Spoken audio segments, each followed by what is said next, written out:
Well, one of the things I learned fairly quickly after being a pop critic was you're not just reviewing a debut band's first album or first show. When you look at a band, you're thinking, how good are they going to be an album from now or two albums from now? Where can they lead you? What can they tell you? What can you gain from this band? Is this a long journey or just a one-hit wonder? And when I saw U2 for the first time at the Country Club in Reseda, I thought this was a band that had a huge future ahead of itself. It had a long way to grow.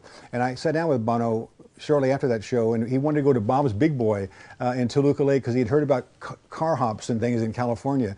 And he had this curiosity about American culture, but mostly he was curious about rock stars. He wanted to hear stories. You met John Lennon, you met Bob Dylan, you met Elvis Presley. You tell me about him. You met Bruce Springsteen. Tell me about him.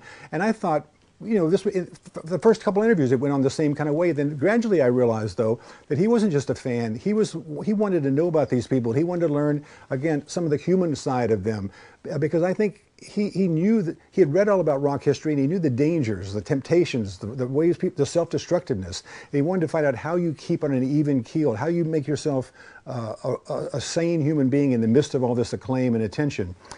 Because I think he had a sense that he was going somewhere. I think there was a sense of ambition and destiny in him that was really remarkable. And increasingly over the years, we would talk about other artists and how they, and then I would learn from him how what things he was doing to keep himself sane. And the thing that's often lost in Bono is some people think he's pompous or pretentious and stuff because he has these ideals about idealism and faith and stuff.